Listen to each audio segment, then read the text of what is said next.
성소 정결 개혁이라는 우리 총체적인 제목하에 오늘은 17번째 시간 성소 정결은 무엇인가 함께 말씀을 통하여 은혜를 나누겠습니다. 먼저 하나님 말씀 레위기 16장 16절을 읽겠습니다. 곧 이스라엘 자손의 부정과 그 범한 모든 죄를 인하여 지성소를 위하여 속죄하고 또 그들의 부정한 중에 있는 회막을 위하여 그같이 할 것이요. 우리 지금 대속죄일을 공부하고 있고요, 하나님께서 모형과 그림자로 주신 우리 성막 제도 중에 대속죄일을 세심히 들여다보고 있습니다. 이 모형과 그림자는 실체와 원형의 리허설이에요. 그래서 이걸 자세히 잘 들여다보면 우리의 대제사장 예수께서 역사의 마지막 대속죄일에 우리를 어떻게 정결하게 하시고 또 하늘 성소가 어떻게 정결하게 되는지를 알 수 있다는 얘기입니다. 왜 성소를 정결하게 합니까? 하나님 백성들의 부정과 그 범한 모든 죄 때문에. 답이 나와 있죠. 그렇다면 역으로 하늘 성소가 어떻게 하면 정결해질까요? 하나님 백성들이 모든 죄를 정결함을 입게 되면 하늘 성소는 정결해지는 것입니다. 그래서 어제 우리는 이 두 가지, 레위기 16장의 정결의 두 가지, 의식적인 정결과 개인적인 정결을 살펴봤어요. 레위기 16장 30절에는 이날에 너희를 위하여 속죄하여 너희로 정결케 하리니 너희 모든 죄에서 너희가 여호와 앞에 정결하리라. 얼마나 놀라운 장면입니까? 하나님 백성들의 죄가 속죄를 받아서 영원히 정결해진다. 여러분, 이게 상상이 됩니까? 우리들의 죄가 그쳐지는 거예요. 우리들의 죄가 중단되는 겁니다. 우리를 죄짓게 만드는 모든 미혹하고 유혹하는 근거가 영원히 사라지는 그날, 이것이 대속죄일의 궁극입니다. 그래서 여러분, 대속죄일의 궁극적 결말이 뭐라고요? 하나님께서 7월 10일 대속죄일을 주신 목적이 뭡니까? 이걸 통해서 이루시고자 하시는 궁극적 결말이 뭐냐? 너희 모든 죄에서 너희가 다 같이 여호와 앞에 정결하리라. 놀라운 말씀 아닙니까? 아니, 하나님 앞에 우리가 어떻게 정결해집니까? 우리 같은 죄인들이, 우리는 언행의 죄뿐만 아니라 우리 생각과 동기까지라도 얼마나 더럽고 누추하고 이기적이고 탐욕적입니까? 얼마나 정욕적이에요. 이러한 우리들을 하나님 앞에 정결하게 하는 이것이 대속죄일의 궁극적인 목적이에요. 그래서 이 그림에서 보는 것처럼 7월 11일 그 한날은 200여만 명의 이스라엘 백성들이 지성소를 향하여 전부 엎드려 온종일 자기를 스스로 괴롭게 하는 그런 시간을 가졌습니다. 얼마나 엄중할까요? 이날의 결과에 따라서 백성 중에서 끊쳐져 죽느냐, 아니면은 여호와 앞에 정결함을 얻느냐, 이것이 오늘 역사의 마지막 세대인 여러분과 제가 살아가는, 우리가 실제로 겪고 있는 영적인 경험이에요. 그래서 레위기 16장 29절에는 7월 곧 그 달 10일에 너희는 스스로 괴롭게 하고, 괴롭게 하는 게 뭘까요? 하나님께서 이 대속죄일에 너희는 스스로 괴롭게 해라, 이렇게 엄중히 말씀을 주셨는데, 이렇게 대제사장이 1년에 1차 딱 하루, 이날 4번을 지성소에 들어갑니다. 처음에는 향연을 피우기에 향로를 가지고 들어가요. 두 번째로는 숫송아지를 잡아가지고 자기와 자기 권속을 위하여 피를 뿌리기에 들어갑니다. 그래서 저 속죄소 앞에 서가지고 동쪽에 한 번, 그 다음에 속죄소를 향하여 7번을 뿌립니다. 그리고 세 번째로는 여호와를 위한 염소를 잡아서 그 피를 가지고 똑같이 들어가 앞서처럼 동쪽에 한번 속죄소 앞에 7번을 뿌려요. 바로 이 모습이 케루빔, 이 두 그룹 천사가 연하여 날개를 연하여 있는 그 중앙입니다. 여기에 쉐키나 영광이 있었어요. 실제로 있었습니다. 하나님의 임재의 빛이 이곳에 있었다 그 말이에요. 성소의 가장 거룩한, 지극히 거룩한 지성소의 한 중심에 하나님의 영광의 빛이 있었어요. 그런데 하나님께서 이것을 만들라고 명하실 때 안팎으로 다 안팎을 금으로 싸라고 그랬어요. 그리고 채를 만들라고 그랬습니다. 이 채를 만든 이유는 이것을 옮길 때 장막 생활을 했잖아요. 구름 기둥을 따라 이게 진행을 하고 옮길 때마다 이걸 메고 오는 제사장들이 거룩한 하나님의 법궤, 언약궤를 만지지 못하도록 그 채만 건들 수 있도록 그렇게 만들어 놓은 겁니다. 그래서 대제사장도 여기에 들어갈 때 저 채를 여러분 이 옆걸음으로 살금살금 해가지고 채를 살짝 넘어가서 그 중앙에 섰어요. 얼마나 엄숙한 장소입니까? 하나님이 임재하는 장소예요. 범죄한 인간과 함께 하시는 하나님의 영광의 빛이 이곳에 있었습니다. 그래서 출애굽기 25장 17절에는 정금으로 속죄소를 만들 때 장이 2규빗 판, 광이 1규빗 판이 되게 하고 그다지 크지 않았어요. 한 규빗이 우리 성인 남성의 이 팔꿈치에서 이 끝까지 이 정도 거리니까, 자 여러분 이렇게 만들었는데 요 가운데 이 케루빔 이 두 그룹 천사가 서 있는 받침대가 뭔지 아세요? 이걸 케포렛이라고. 케포렛, 이게 뭐냐면은 히브리어 카파르에서 나왔어요. 이 카파르라고 하는 말은 덮다, 덮어주다, 제거하다, 이런 의미를 가지고 있는데 이것을 우리가 속죄소라고 했어요. 속죄소. 인간의 죄를 용서하는 속죄소가 어디 있습니까? 하나님의 거룩한 십계명이 들어있는 바로 그 위에, 그리고 하나님이 임재하시는 쉐키나 영광 아래. 이게 무슨 말이에요? 우리 인간은 하나님의 율법을 범했지 않습니까? 여러분과 저는 율법 앞에 서면, 우리 마음과 생각에 기록하신 하나님의 율법 앞에, 율법의 거울 앞에 서면은 우리는 설 수가 없어요. 우리가 얼마나 죄된지 우리가 이 지성소에 들어가면 우리 모습이 보이는 거예요. 여러분, 우리는 하나님의 뜻과 품성의 사본인 율법을 범한 자들입니다. 우리는 생각으로 범하고, 우리의 동기로 범하고, 우리 말로 범하고, 우리 행위로 범했어요. 우리는 도저히 하나님의 영광 앞에 설 수가 없어요. 그래서 이렇게 범죄한 우리들이 하나님의 영광의 빛에 거할 수 있도록 우리 예수 그리스도께서 그 가운데 서신 겁니다. 그래서 거기 케포렛, 우리의 죄를 덮어주는 하나님의 영광을 볼 수 있도록 예수의 피를 통하여 우리를 덮어주는 그 속죄소가 그 중앙에 있는 겁니다. 우리가 하나님 어떻게 만날 수 있습니까? 우리가 어떻게 지성소에 들어갑니까? 다 같이 예수의 피를 힘입어.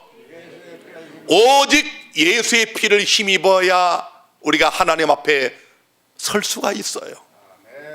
쉬운 자가 이걸 보여줍니다. 이 속죄소를 마틴 루터는 멀시 시트, 자비의 장소라고 그랬어요. 은혜를 시하는 곳, 은혜를 나눠주는 곳. 여러분과 제가 어떻게 하나님 영광을 볼 수 있습니까? 예수 그리스도의 은혜가 아니면 그 영광을 볼 수가 없어요. 우리가 어떻게 하나님 앞에 설 수 있어요? 우리에게 베푸시는 자비, 멀시, 자비를 베풀지 않으시면 우리는 하나님 앞에 설 수 없는 죄인들 아닙니까? 바로 저 케포렛, 이 법궤 뚜껑, 언약궤 뚜껑은 하나님과 우리 사이에 서신 예수 그리스도를 상징하고 있다는 얘기입니다. 스스로 괴롭게 하라고 그랬는데 괴롭게 하다는 말이 무엇인가? 히브리어로는 아나입니다. 아나. 쉽죠? 아나. 자, 이것은 자기를 자책하는 걸 말해요. 또 자기를 부인하는 것을 말합니다. 또 험블, 자기를 낮추는 것을 의미합니다. 그래서 이스라엘 백성들이 7월 10일 대속제일에 참 엎드려서 대제사장이 이제 지성소에 들어가잖아요. 방울 소리가 납니다. 딸랑딸랑 딸랑딸랑. 이 방울 소리가 멈추면 큰일 나는 겁니다. 대제사장이 죽는 거예요. 그래서 그들은 엄중한 마음으로 가슴을 찢으며 자기를 자책하며 자기를 괴롭히며 자기를 부정하며 자기를 낮추며 1년 동안 지은 모든 죄가가 도말되기를 기다리는 겁니다. 그래서 유대인들의 대속절의 개념은 나팔절, 7월 1일 나팔절을 로시 하샤나 그렇게 불렀고, 대속제일 7월 10일은 욤 키프로, 이건 회개의 날이에요. 또 용서의 날입니다. 또 응답의 날입니다. 성결의 날이에요. 그래서 이 대속제일의 조사 심판은 엄중하지만 백성들에게는 죄가 제거되고 죄가 분리되고 죄에서 영원히 해방되는 그런 응답의 날이에요. 기쁨의 날이에요. 사랑하는 성도 여러분, 조사 심판이 두렵습니까? 다시 말씀드리지만은 우리 죄를 영구히 제거하는 날, 죄를 용서할 뿐만 아니라 이 죄의 근거 자체를 영구히 분리하는 날, 우리에게 죄짓도록 미혹하고 유혹하는 사단을 우리 진영에서 영구히 분리하여 제거시키는 날, 이런 날이었기 때문에 이 날은 엄숙한 회개의 날인 동시에 응답의 날이며 정결의 날이며 성결의 날이었습니다. 지금 우리는 이 도표에서 보시는 것처럼 엄숙한 대속절의 기간에 있어요. 1844년 10월 20일에 2300주야 끝나는 그때에 우리 주님이 언약의 사자로 하나님의 성전에 호련히 임하셨어요. 왜요? 우리를 위하여, 나를 위하여. 그리고 우리를 위한 대제사장의 직무를 시작을 하셨습니다. 그리고 지금은 이제 이 대속제의 기간이 거의 끝나가는 그런 즈음에 우리가 머물고 있습니다.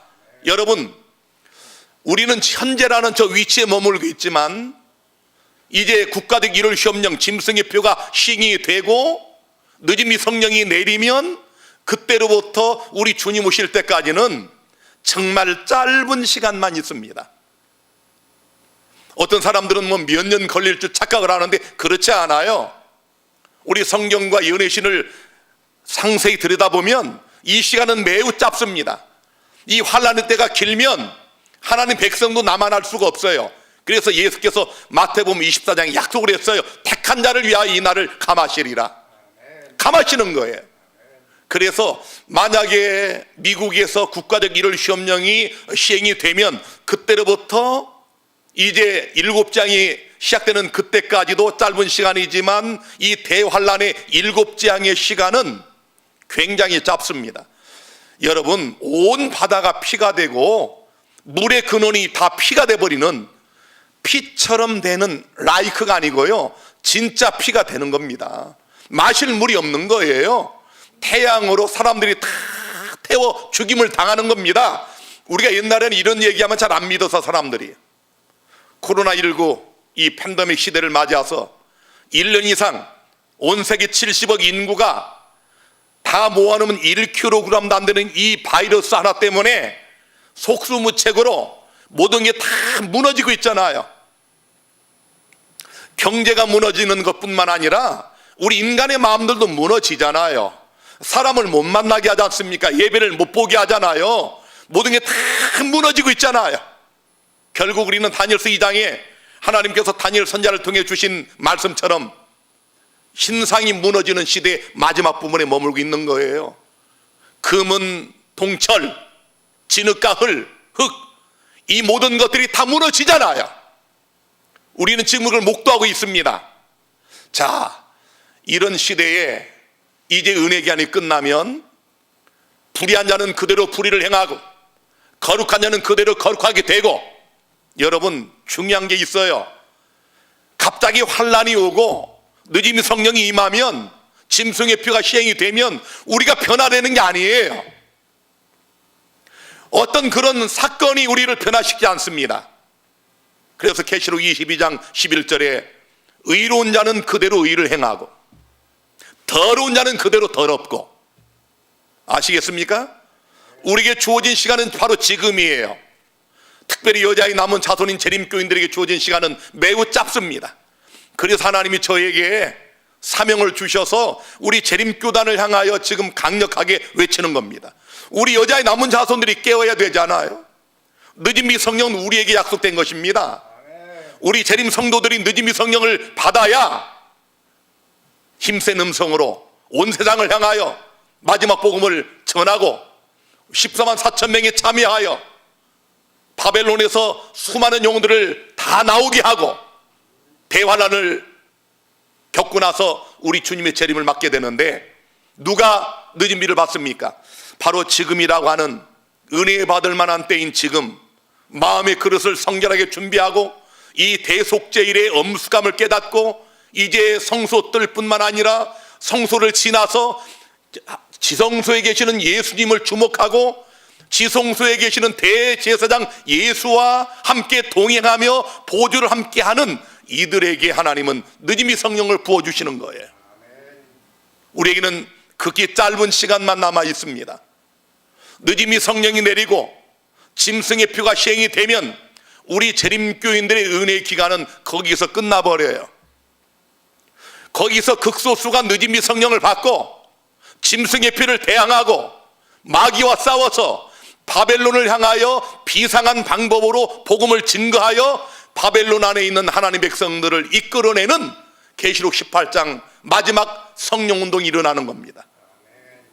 자, 여러분, 지금이 어느 때인가 우리들 얘기가 아니고 인류의 과학자들이, 학자들이 인류 멸망은 100초 전이다, 지구의 종말 시기가 작년보다도 20조 앞당겨졌다라고 작년에 말하고 있잖아요. 지금 우리가 잠잠하니까 돌돌이 소리 지르잖아요. 예수님의 재림의 임박성을 누가 얘기한다고요? 과학자들이, 전문가들이 얘기를 해요. 이 지구는 종말이 얼마 남지 않았다는 겁니다. 아니, 지구 멸망 100초 전이라는 말, 이거 심각하지 않습니까? 우리 몇 년 전만 해도 뭐 지구 멸망 5분 전, 3분 전 이랬거든요. 100초 전입니다. 100초 전. 자, 코로나19가 지금 어제 날짜로 192개국에 1억 명이 훨씬 넘어서 1억 400만 명, 1억 400만 명 이상이 지금 이 코로나19 전염병에 걸려 있습니다. 또 228만 명 이상이 이 병 때문에 죽었어요. 안성 인구의 10배가 넘습니다.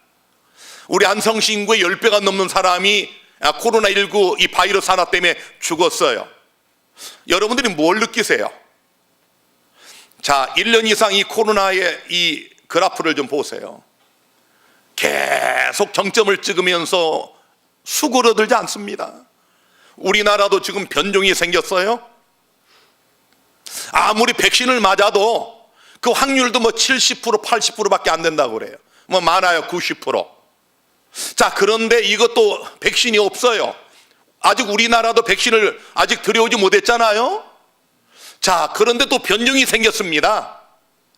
여러분, 이 코로나 팬데믹을 보면서 여러분이 정신을 차리지 않으면 뭘 봐야 여러분이 근신하고 정신을 차리겠습니까?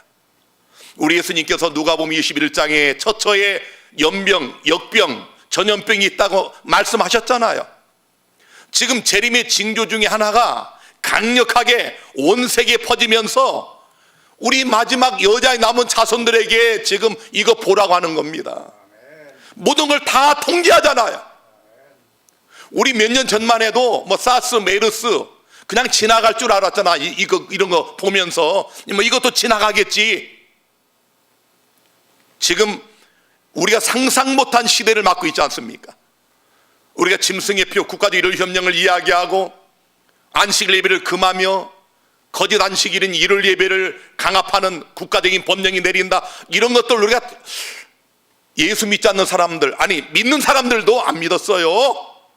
아니, 이 자유민주 국가에서 21세기에 미국이 어떻게 그런 일을 하느냐, 어떻게 대한민국에서 그런 일이 가능하냐, 종교 자유가 최고인데 코로나19 전염병 하나 때문에 종교의 자유도 집회의 자유도 다 여러분 막혀지지 않습니까?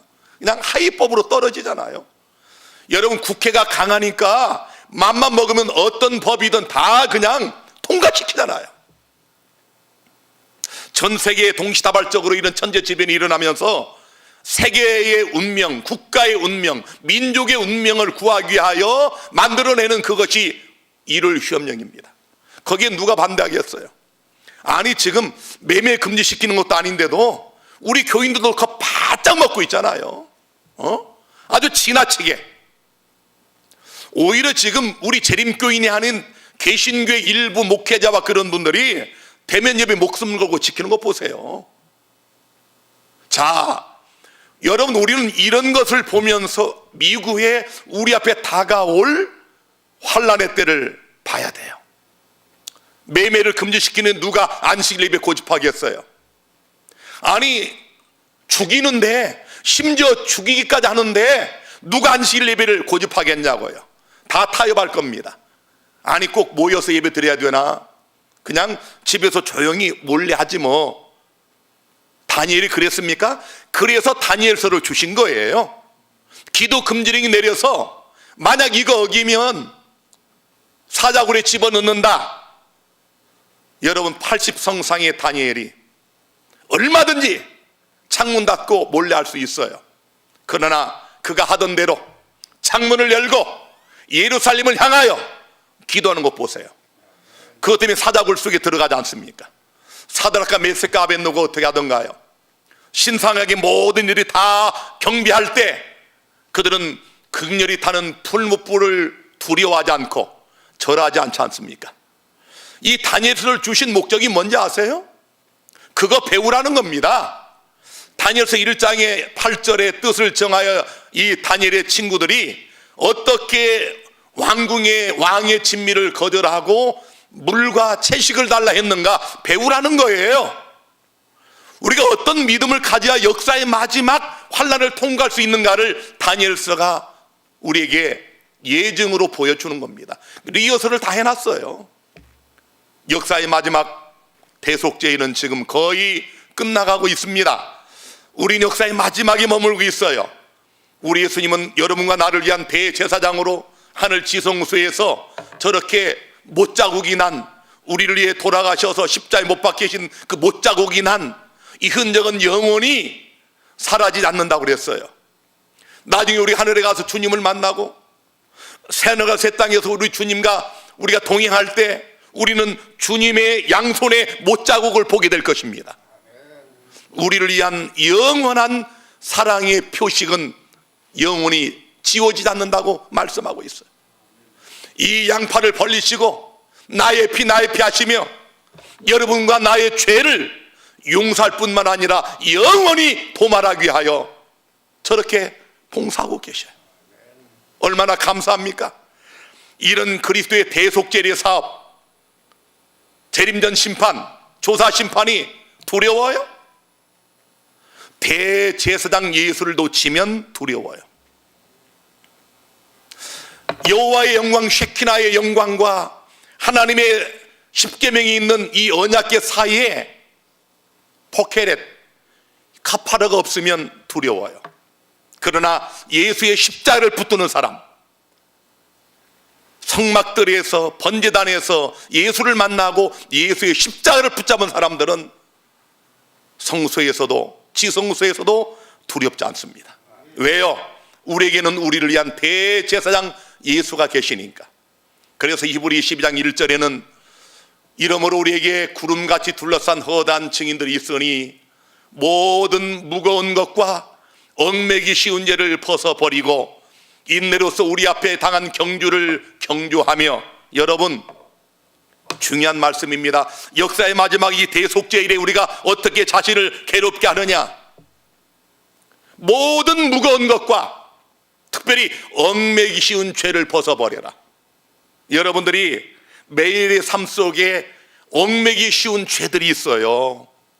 어떤 분은 그냥 입만 열면 남을 비난하는 그런 죄가 있습니다. 어떤 분은 탐욕적인 죄가 있어요. 어떤 분은 참 이기적입니다. 참 인정머리가 없어요. 이게 죄인 줄도 몰라요, 사람들이. 인정머리 없는 죄가 가장 큰 죄입니다. 긍휼히 여기는 자가 긍휼히 여기는 받는 거예요. 어려움 당한 사람, 좌절에 빠진 사람, 병에 걸린 사람, 가난한 사람, 헐벗은 사람, 옥에 있는 사람, 이런 사람을 볼 때 불쌍히 여기는 마음을 갖는 사람. 그런데 이런 마음을 갖지 못한 사람들이 참 많아요. 자기가 이기적인 것도 모른다니까요. 그래서 숨은 허물이라고요. 다윗이 왜 위대한 사람이냐? 다윗이 그처럼 악한 죄를 짓고도 왜 위대한 인물이 됐느냐? 자기 속에 있는 숨은 허물을 보게 해달라고 기도했어요. 여러분과 제 속에 숨어있는 허물은 무엇일까요? 우리가 아직도 여전히 버리지 못한 죄들은 뭐예요? 왜 사람들이 남을 비평하는지 아세요? 그게 좋아서 그런 겁니다.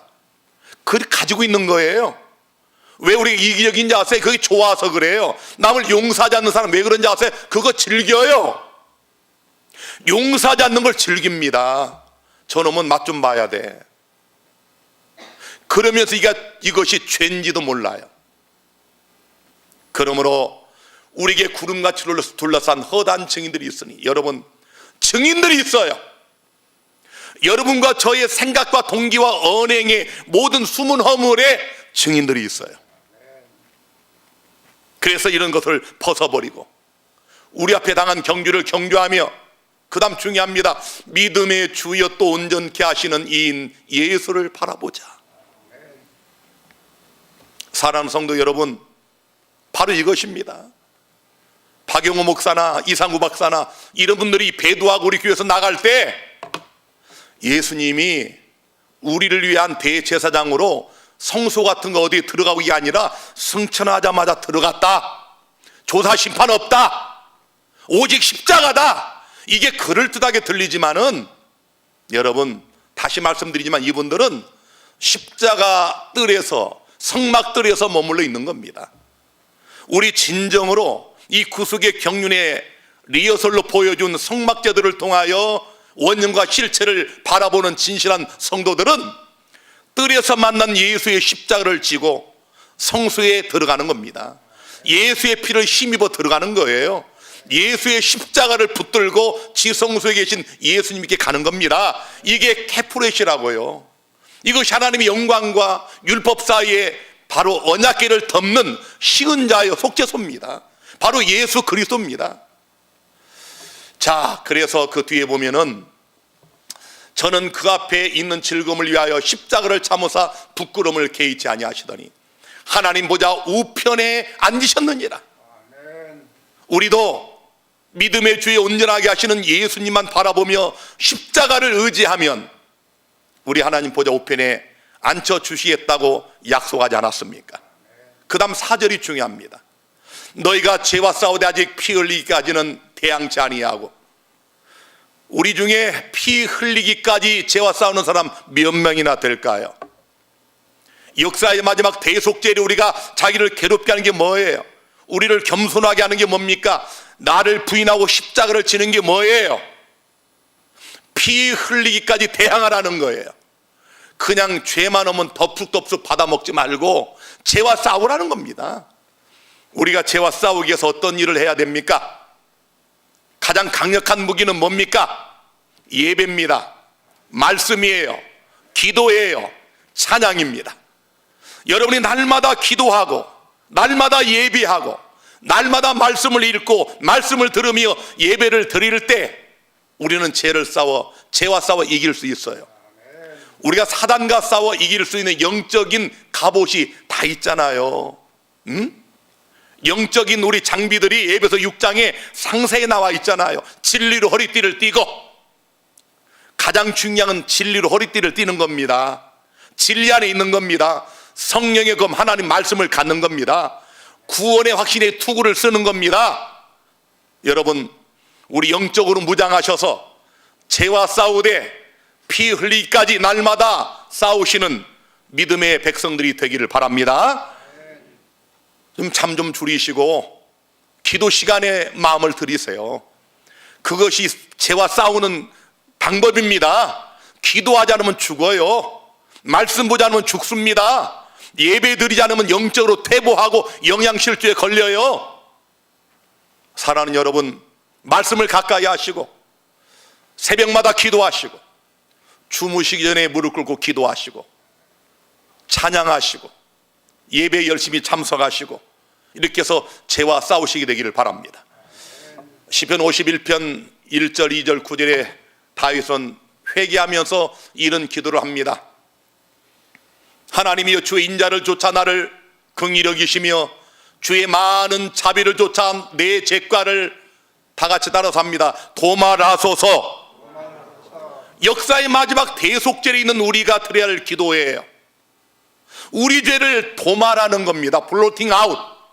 단순하게 덮어주는 게 아니라 영구히 제거시키는 거예요. 나의 죄악을 맑게 씻기시며 나의 죄를 깨끗이 제하소서. 주의 얼굴을 내 죄에서 돌이키시고 내 모든 죄악을 도말하소서. 여러분 기도하실 때마다 눈물로 그렇게 기도하세요. 하나님, 나의 죄를 도말해 주옵소서. 나의 이러이러한 모든 죄들을 용서할 뿐만 아니라 영원히 도말해 주옵소서. 주님의 십자가를 붙듭니다. 주님의 피를 의지합니다. 오직 주님만을 바라봅니다. 오 주님, 시은 자여서 저에게 자비를 베풀어 주옵소서. 사도행전 3장 19, 20절에 그러므로 너희가 회개하고 돌이켜 너희 죄옵시함을 받으라. 여기 죄옵시함을 받으라, 이게 도말이에요. 원어를 보면은 엑셀레이 푸데나이, 좀 어렵지만 그냥 쉽게 말하면 더러움을 없애다. 이 말씀이 오순절 성령 다락방의 성령을 받은 베드로의 입에서 나온 설교이지만 사실은 이 말씀은 이중적용입니다. 역사의 마지막 늦은 비를 받을 우리들에게 주신 말씀인데, 너희가 역사의 마지막에 이 대속죄 일에 회개하고 돌이켜 너희 죄 없이 함을 받으라. 이같이 하면 유쾌하게 하는 날이 주 앞으로부터 이를 것이요. 이게 늦은 비입니다. 여러분, 죄가 도말돼야 늦은 비 성령의 충만을 받는 겁니다. 그래서 여러분과 저는 이 마지막 시대에 개인 기도 시간에 가슴을 찢으면서 나를 자책하면서 나를 부인하면서 내 십자가를 지면서 하나님 앞에 겸허히 나의 죄가 영원히 도말되도록 기도해야 되는 겁니다. 우리 죄가 도말돼야 성령, 늦음이 성령이 임하시는 거예요. 또 주께서 너희를 위하여 예정하신 그리스도 곧 예수를 보내시리니, 이것 보세요.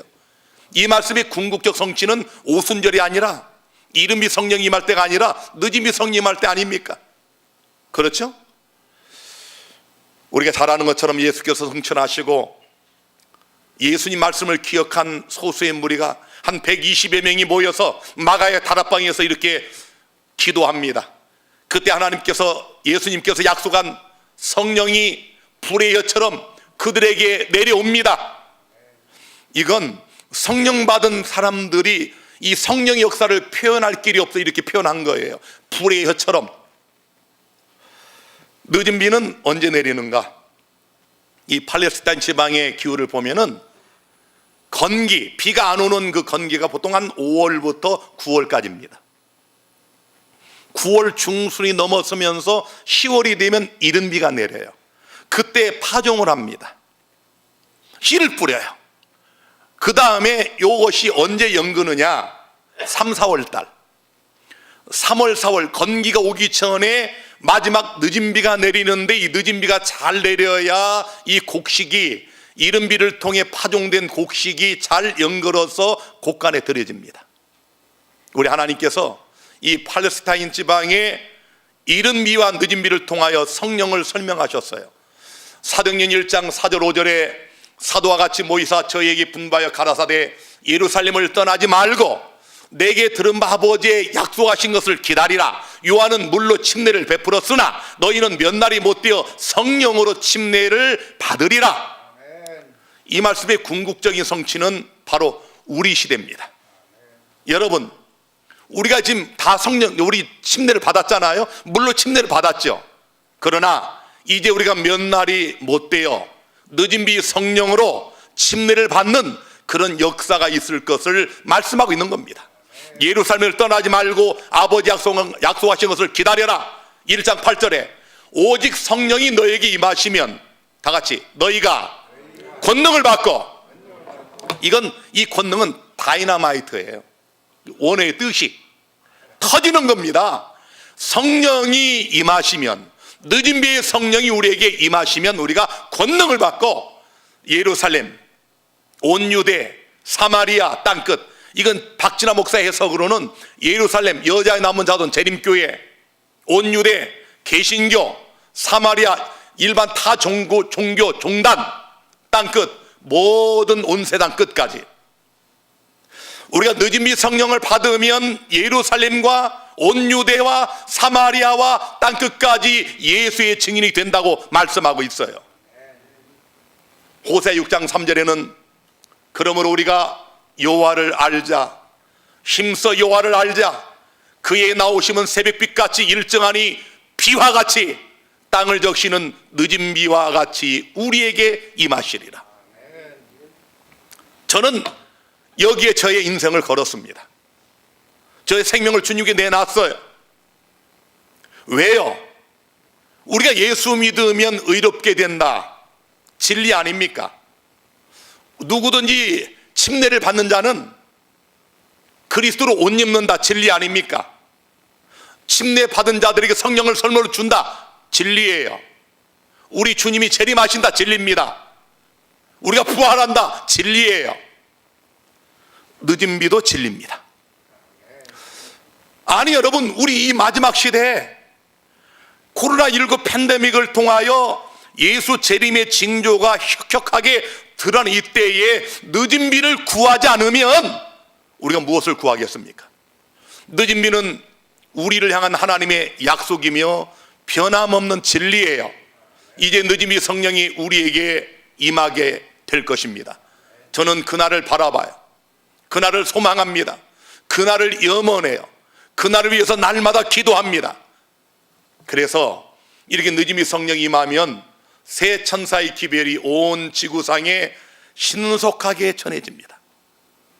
이 신속하다는 말씀을 여러분이 잘 이해를 못하니까 우리 화이선자의 글 하나 봅니다. 각시대 대정도 611페이지. 셋째 천사의 기별을 전파하는 일에 협력하는 천사는 그 영광으로 온 세상을 환하게 한다. 여러분, 하늘과 땅과 바다와 물들의 근원을 만드신 하나님을 경배하라고 하는 이 새 천사의 기별은 누구에게 전해집니까? 많은 백성과 방언과 이 땅의 모든 사람들에게, 온 세상에 전파가 돼야 되는데, 여기 그 다음 보세요. 온 세계적 범위의 사업이 비상한 능력으로 성취될 것이 여기에 예언되어 있다. 늦은 비가 아니면 불가능합니다. 지금 우리 재림교회 방식으로 새 천사의 기별 전하면 수백 년 지나도 예수님 오실 수가 없어요.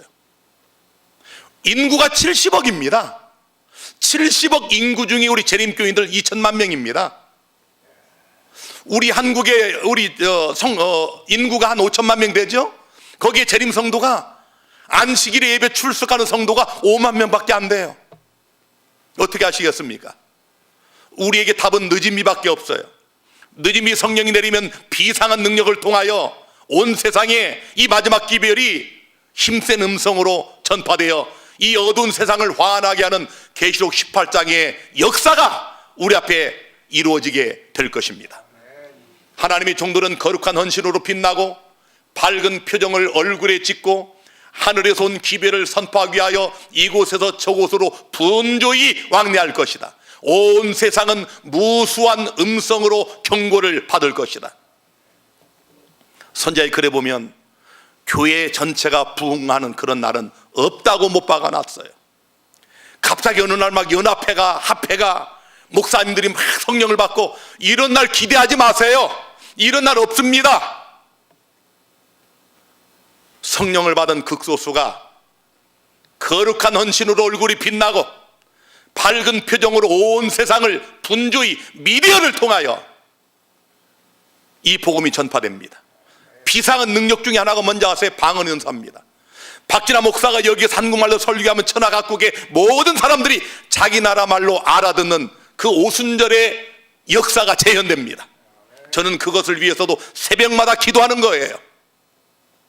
사랑하는 성도 여러분, 우리는 지금 역사의 마지막 대속절에 머물고 있어요. 대속절의 기간이 거의 끝나가고 있습니다. 불의한 자는 그대로 불의하고, 더러운 자는 그대로 더럽고, 의로운 자는 그대로 의를 행하고, 이제 그 역사의 마지막 최후의 선고가 내려지기 직전에 우리가 머물고 있습니다. 다시 한번 오늘 우리가 눈을 들어 지성소에 계시는 예수님을 바라보시게 되기를 바라고, 우리를 위한 대제사장에게로 우리의 모든 것을 집중하게 되기를 바라고, 우리의 가슴을 찢으며 우리가 자신을 낮추며 자기 십자가를 지며 여러분 죄와 싸우되 피 흘리기까지 투쟁하며 우리의 믿음의 주여 온전하게 하시는 예수님을 바라보시게 되기를 간절히 바랍니다. 그래서 우리의 죄가 영원히 도말되어 죄 없는 자들이 사는 하늘 성소가 정결해지는 그날, 우리 새하늘과 새 땅의 영원한 주인들이 되시기를 주님의 이름으로 축원합니다.